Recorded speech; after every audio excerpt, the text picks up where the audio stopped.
Si vous venez de débuter chez Canon ou si vous cherchez à acheter, acquérir de nouveaux objectifs, eh bien surtout restez avec moi car cette vidéo, elle devrait beaucoup vous intéresser. En effet, c'est pas toujours facile de s'y retrouver quand on cherche à acheter un nouvel objectif dans l'écosystème Canon. Enfin, je dis l'écosystème Canon, mais je pense que chaque marque a son écosystème et qu'il est nécessaire de bien le connaître. En 2023, justement, cet écosystème, eh bien, il est en plein changement et en pleine transition vers les hybrides avec l'élargissement de la gamme Canon EOS R. Et quand on sait le nombre d'objectifs qui sont dispo dans la gamme Canon EOS, eh bien justement, il y a de quoi avoir un petit peu le tournis et se dire, eh bien, quel objectif me correspond. Et l'objectif de ce guide, c'est pas de vous donner un objectif à part entière, mais de tout vous expliquer, en tout cas vraiment le principal sur comment s'y retrouver dans cette gamme d'objectifs. Et c'est vraiment l'objectif de cette vidéo. Prenons un objectif, n'importe lequel. Celui-ci par exemple. Celui-là, c'est un Canon EF 70 ou 70-200 f4L. Déjà, on dirait un grand nom de code. Mais chacune de ces informations est importante. Allons-y et découvrons ça ensemble. Premièrement, nous avons le nom de la monture. Le nom de l'objectif chez Canon va toujours commencer par Canon EF, EFS, RF, RFS ou EFM. En voilà un grand nombre d'informations. À quoi tout ça correspond? Eh bien ça correspond au type d'appareil photo sur lequel vous pouvez mettre votre objectif. Au passage au réflexe numérique, Canon avait développé deux gammes d'appareils photo. Le nom des appareils photo de ces gammes-là, c'était toujours un chiffre suivi de la lettre D. 7D par exemple, 5D, 1D, 450D, etc., etc. Ce qu'il faut retenir là-dedans, c'est que la plupart de ces appareils photo sont dits des appareils photo à capteur APS-C. Ça veut dire des capteurs un peu plus petits qu'une pellicule argentique. Les autres sont des appareils plein format, c'est-à-dire avec une taille de capteur identique à une pellicule argentique. D'ailleurs, le plus simple à ce niveau-là, eh bien, c'est de se dire que, grosso modo, les 6D, 5D et 1D sont des appareils photo plein format. Les autres sont des appareils APS-C. Voilà, c'est assez simple à ce niveau-là pour vous y retrouver. Donc si vous avez un 1000D, un 450D par exemple, vous avez un APS-C. En réflexe numérique, puisque, au fur et à mesure des années, le besoin s'est fait sentir pour des appareils photo plus petits, donc des appareils photo dits hybrides. Ceux-là ont de particulier qui n'utilisent pas un système de miroir, comme on pourrait retrouver dans les réflexes. Ils utilisent plutôt un viseur électronique et sont de facto plus petits. Canon a fait un essai il y a quelques années et a développé la gamme M. Et donc, on retrouve par exemple à ce niveau-là le Canon EOS M6, le Canon EOS M50, etc. Si votre appareil commence par M, eh bien, on est dans cette catégorie-là. Enfin, Canon a pas vraiment réussi son coup avec cette gamme M. C'était une gamme qui est sympa, on trouve d'excellents appareils, je pense que le M50 est vraiment génial, mais il a commencé à vouloir abandonner ça pour développer une nouvelle gamme, la gamme EOS R.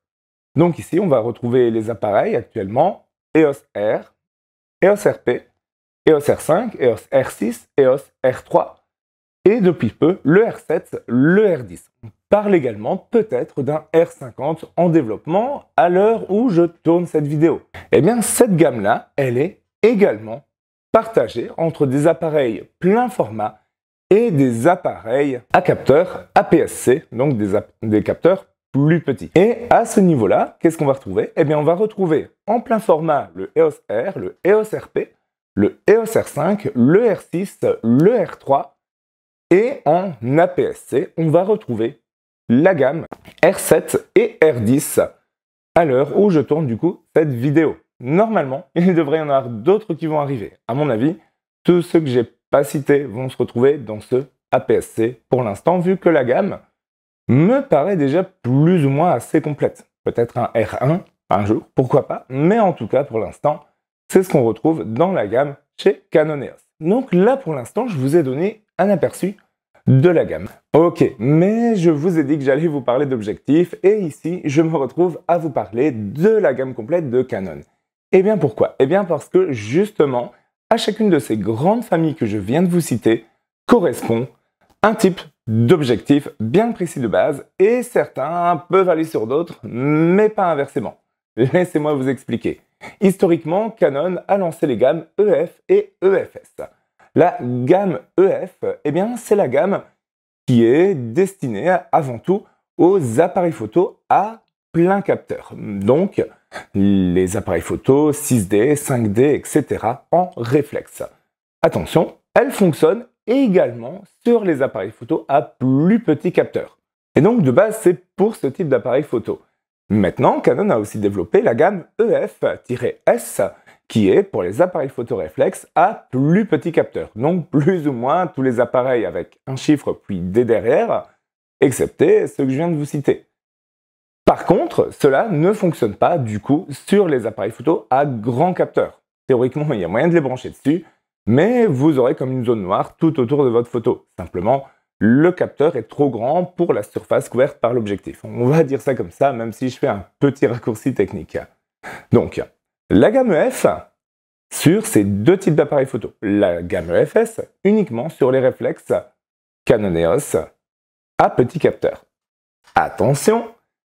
Maintenant, des adaptateurs existent aussi pour pouvoir faire tourner ces objectifs sur les gammes les plus récentes de Canon. Alors, à ce niveau-ci, les objectifs EF peuvent aller tant sur un appareil photo Canon EOS M que sur un Canon EOS R, moyennant à chaque fois une bague d'adaptation. Plus ou moins une centaine d'euros si vous achetez l'officiel chez Canon. Donc, bonne nouvelle, ça c'est pour les EF. Et maintenant, la gamme EFS, elle, attention, peut aller sur la gamme M et peut aller sur la gamme R à petit capteur. C'est-à-dire que vous ne pourrez pas mettre un EFS sur un R6. Par contre, vous pourriez mettre un EFS sur un R7, si vous avez bien suivi mes explications précédentes. Et donc ça, c'est très important à le comprendre. Toujours moyennant, du coup, un adaptateur.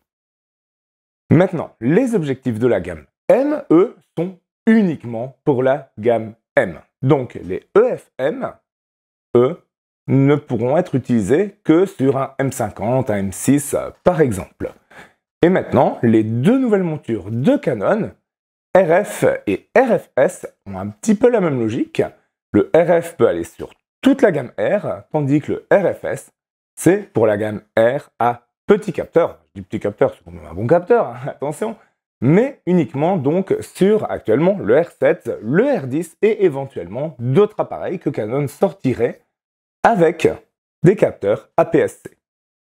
Et voilà du coup pour les premières lettres. Bon, l'explication était un petit peu longue à ce niveau-ci, mais au moins vous savez maintenant quel type d'objectif peut aller sur quel type d'appareil.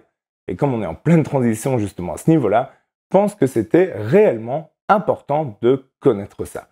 La deuxième chose que vous verrez comme information directement après le type de monture, donc, c'est la plage focale. Alors là, vous pouvez avoir un ou deux chiffres, souvent exprimés en millimètres. Donc vous pouvez retrouver par exemple un 50 mm ou un 70-200 ou 70-200 selon que vous êtes en France ou en Belgique. À quoi ça correspond tout ça? Eh bien, ça correspond à la distance focale, autrement dit, à comment vous allez zoomer avec votre appareil. Attention, je dis zoomer, mais justement, c'est là où on a une différence entre un ou deux chiffres. Quand on a un seul chiffre, on a ce qu'on appelle une focale fixe. Ça veut dire que justement, vous n'avez pas de zoom. Si vous êtes à 50 mm, vous êtes à un tel rapprochement, on va dire ça comme ça. Et si vous voulez zoomer ou dézoomer, eh bien, il faudra bouger. Tout simplement, l'objectif, lui, il ne pourra pas le faire. Quand on a deux nombres séparés par un tiret, 70-200 encore une fois, là justement c'est qu'on pourra prendre n'importe quelle position entre les deux en tournant la bague justement pour pouvoir zoomer et dézoomer. C'est ce qu'on appelle un objectif de type zoom pour le coup. Alors à quoi ça correspond par exemple 20 mm, 100 mm, etc. Eh bien regardez, cette photo est prise à 24 mm, cette photo-là est prise à 50 mm et cette photo-là est prise à 105 mm. Comme ça, vous avez un indice de comparaison. Regardez aussi comment le sujet principal, entre guillemets, se compresse par rapport au fond au plus je vais justement zoomer. D'accord? Donc, il y a aussi cette notion-là qui va être importante. Au plus vous allez avoir une distance focale importante aussi, ou plus généralement, le flou d'arrière-plan sera marqué. Même si ce n'est pas la seule composante justement de ce flou d'arrière-plan.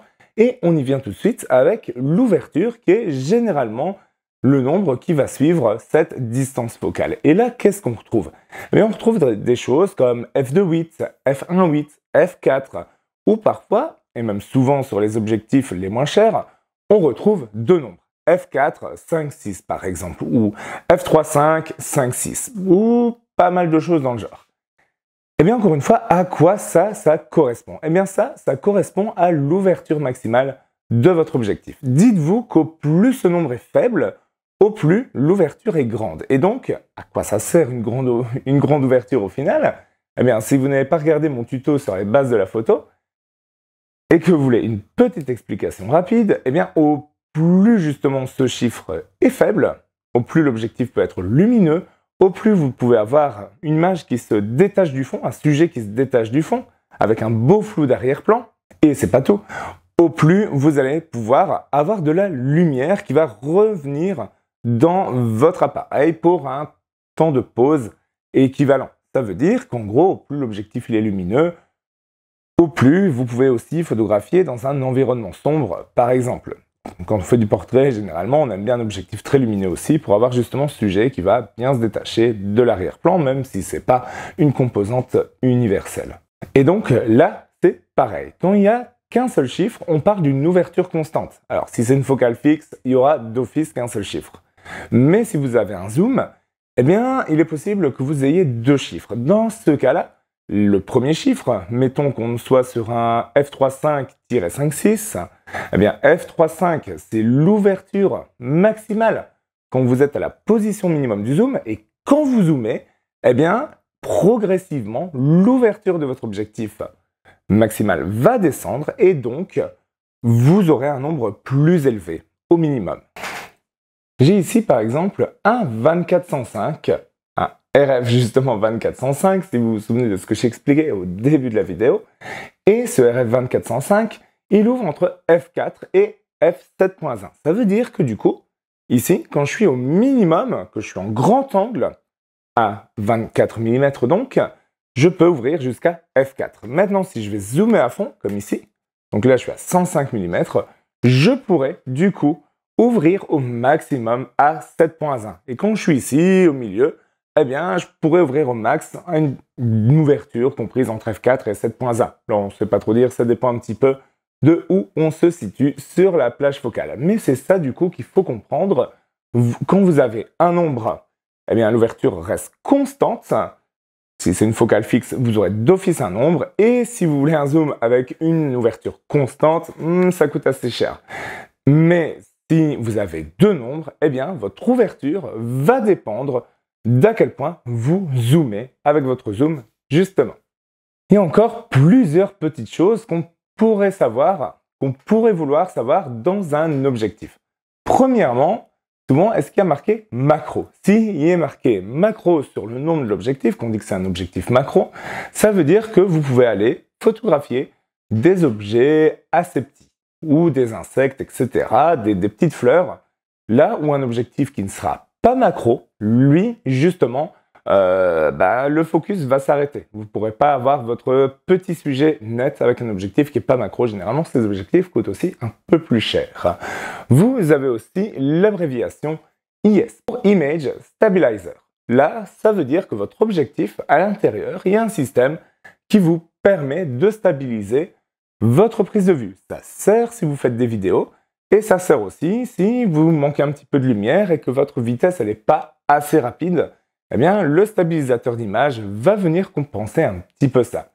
À noter que depuis peu, Canon intègre aussi un mécanisme de stabilisation à l'intérieur de certains de ses nouveaux appareils. Pour l'instant, juste le R6, le R5, le R3 et le R7. Et ce système-là peut du coup stabiliser des objectifs qui n'en ont pas, Mais si vous avez un objectif de la gamme RF qui est stabilisé, le stabilisateur de l'appareil va fonctionner en concert avec le stabilisateur de l'objectif et donc va vous permettre de gagner encore un peu de vitesse supplémentaire. Sur certains objectifs Canon, vous trouverez aussi l'inscription L. C'est quoi cette inscription L? Eh bien, c'est une façon de Canon de signifier que c'est une gamme réservée aux professionnels ou aux amateurs exigeants. C'est des objectifs qui généralement auront une qualité de construction et une qualité optique meilleure que les non-L. Attention, il y a aussi beaucoup d'objectifs non-L qui fonctionnent très bien, mais généralement les objectifs classe L ont une qualité meilleure. Enfin encore, quelque chose qui apparaît au niveau du nom de l'objectif, c'est le type d'autofocus. Parfois, rien n'est indiqué. C'est-à-dire que c'est un autofocus assez standard. Par contre, vous pourriez retrouver USM ou STM. Ça, c'est des types d'autofocus bien particuliers. L'objectif STM, c'est plutôt un objectif adapté, on va dire, à la vidéo, dans le sens où il va être assez rapide, où il va pas tellement nous faire d'à-coup quand on va faire une mise au point, mais surtout, il va être relativement silencieux.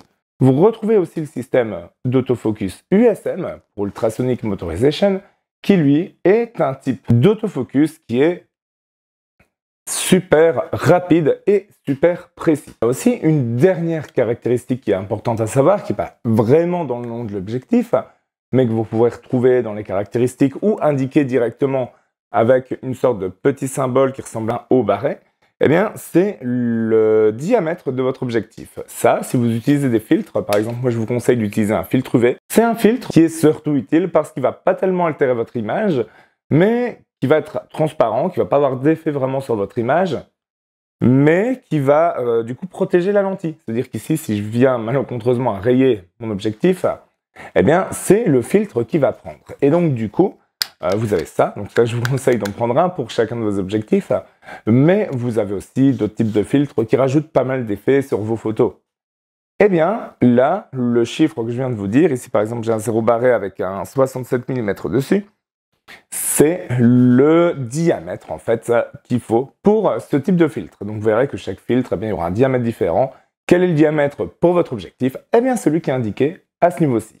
Et voilà, je pense qu'avec tout ça, vous avez les bonnes bases pour pouvoir lire une fiche technique d'un objectif et rien qu'avec le nom, vous dire « Ah ouais, ok, je pourrais éventuellement m'intéresser par ce type d'objectif ou non, ça m'intéresse pas parce qu'il n'est pas compatible avec mon appareil, parce que j'ai pas besoin d'une telle distance focale, etc., etc. » En tout cas, moi, ça a été un plaisir de partager ça avec vous. Si ça vous a plu, et bien surtout, n'hésitez pas à m'aider avec le petit coup de pouce. Si mes vidéos vous intéressent, n'hésitez pas à vous abonner. Si vous avez envie de découvrir mes photos ou ma 3D, etc., bref, les choses que je peux faire éventuellement, n'hésitez pas non plus à me rejoindre sur Instagram ou sur Facebook pour les sorties des nouvelles vidéos. J'essaye souvent de les annoncer via ces réseaux. Et puis, ça me ferait plaisir de vous y retrouver. Et nous, on se retrouve très bientôt pour de prochaines vidéos. D'ici là, portez-vous bien. À la prochaine.